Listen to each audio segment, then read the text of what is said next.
नमस्कार शेतकरी मित्रांनो, कृषी विश्वविज्ञान या यूट्यूब चॅनलमध्ये आपलं सर्वांचं स्वागत आहे.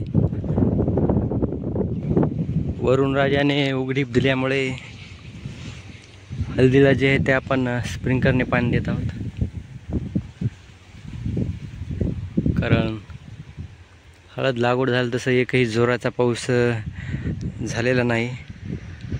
अर्धा पाऊण तास असा जोराचा पाऊस झालेला नाही. अगोदर ओला असल्यामुळे आतापर्यंत टिकले हे समजा. तर आता आपण पाणी द्यायला स्प्रिंकलरनं सुरुवात केली. या बेडपासून इकडं आहे, हे बघा. इकडं जे आहे ते कालच झालं. आणि नंतर आता इकडं आपण स्प्रिंकलर जे आहे ते त्याला पलटी मारून घेतलेला आहे. अजून एक पलटी मारली स्प्रिंकलर की भिजून होऊन जाते. 3 पलट्यामध्येच होते, कारण रान जे आहे ते अर्धा एकरच आहे. हे बघा,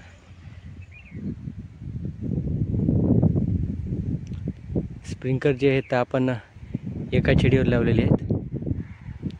पूर्ण स्प्रिंकलर आपले जे आहेत ते 12 आहेत. या बेंडून इकडून आपण बेंड लावून घेतलं होतं. 2 दिवस झालं नुसतं आभाळ आहे, पण पाऊस तर काय अजून येत नाही.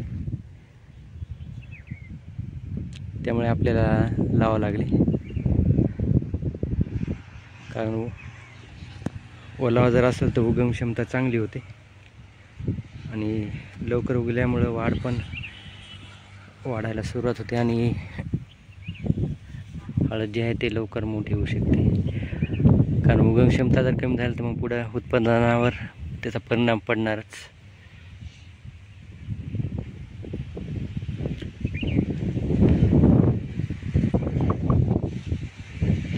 अजून जे आहे ते एका पलटीमध्ये रान पूर्ण भिजून जाते.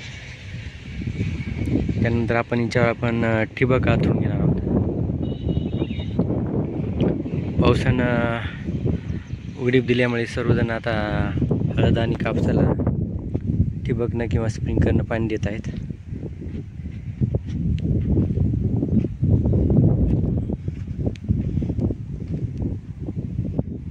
कारण स्प्रिंकलर आणि ठिबकवर जगून भाग आहे सध्या. कारण पाऊस तेवढा झाला नाही आणि पाणी पण तेवढं बोरला विरला वाढलेलं नाही अजून, कारण पावसाळ्यात जोरात नाही झाला. आणि ज्यांनी पेरणी केली त्यांचं पण काही जणांचं निघाले, काही जणांचं नाही निघाले. त्यामुळे त्यांना पण दुबार पेरणीचं संकट येत आहे.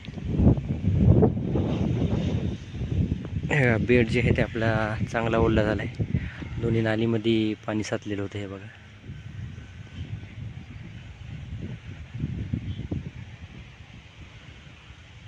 अजून उद्या एक पलटी दिल्यानंतर पूर्ण भिजून जाईल. तर असंच शेतकरी मित्रांनो, पुन्हा आपण नवीन व्हिडिओमध्ये भेटू. पण जय जवान जय किसान.